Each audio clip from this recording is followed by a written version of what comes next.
بسم اللہ الرحمن الرحیم اللہم صلی علی محمد و آل محمد۔ جو مسئلہ آج میں بیان کر رہا ہوں وہ ہے مقدس اوراق کو تلف کرنے کا شرعی طریقہ۔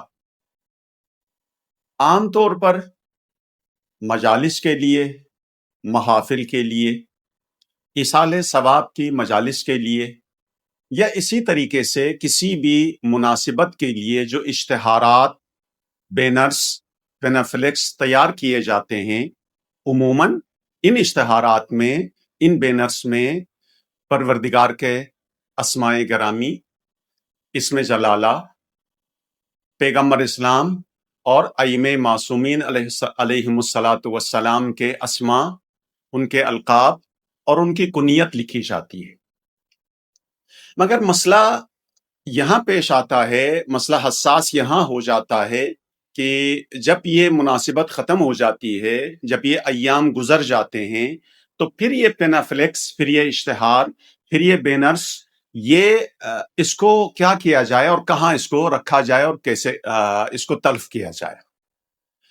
اگر تو کوئی شخص ان کو سنبھال کے رکھ لیتا ہے کسی مناسب جگہ پر تو بہت ہی اچھا ہے، مگر عام طور پر ہوتا یہ ہے کہ یہ جو چیزیں ہیں کہ اب یہ جو مقدس اوراق کے ضمن میں آ گئی ہیں، چونکہ اس کے اندر اسم پروردگار لکھا گیا ہے، ائمہ معصومین کے نام لکھے گئے ہیں، قرآن کی آیات لکھی گئی ہیں، عام طور پر ان کا خیال نہیں رکھا جاتا ہے۔ بعض دفعہ یہ گر جاتے ہیں یا ان کو اتارا جاتا ہے یا ان کو گرایا جاتا ہے اور یہ کچرے میں چلے جاتے ہیں یا غیر مناسب جگہ پر یہ پڑے ہوتے ہیں۔ یہ ٹھیک نہیں ہے۔ ان کو کچرے میں ڈالنا حد کے حرمت ہے، حرام ہے، جائز نہیں ہے۔ ان کو آگ میں جلانا حرام ہے، حد کے حرمت ہے، جائز نہیں ہے۔ اور اگر کچرے میں یہ گر گئے ہیں تو وہاں سے اٹھانا ضروری ہے، اور اگر خدا نخواستہ یہ نجس ہو گئے ہیں تو ان کو پاک کرنا ضروری ہے۔ اب ان چیزوں کو تلف کرنے کا جو صحیح طریقہ ہے وہ 4 طریقے علماء نے بیان کیے ہیں۔ ان 4 طریقوں کی میں مختصر وضاحت کر رہا ہوں۔ سب سے پہلا طریقہ یہ ہے کہ ان چیزوں کو، ان مقدس اوراق کو، ان اشتہارات کو، بینرز کو، ان کو جاری پانی میں بہا دیا جائے، دریا میں، سمندر میں، وہاں ڈال دیا جائے۔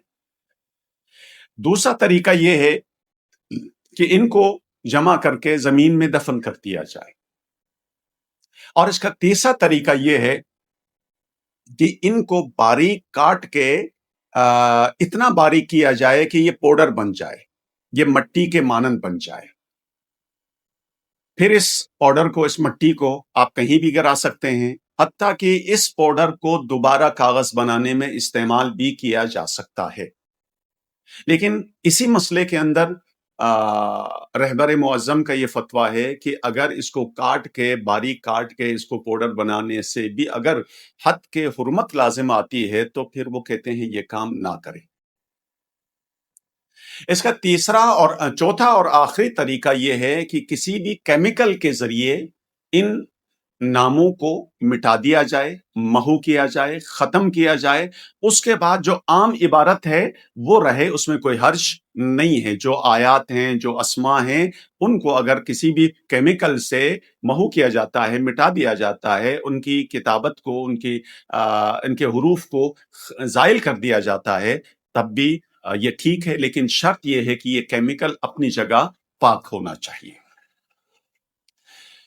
اب اسی کے ساتھ ایک اور مسئلہ ہے، وہ یہ ہے کہ قرآن مجید کی آیات کو، پروردگار کے اسماء کو، اور اسی طریقے سے پیغمبر کے نام کو اور ائمہ معصومین کے نام کو بغیر وضو کے، بغیر طہارت کے چھونا، مس کرنا جائز ہے یا نہیں ہے۔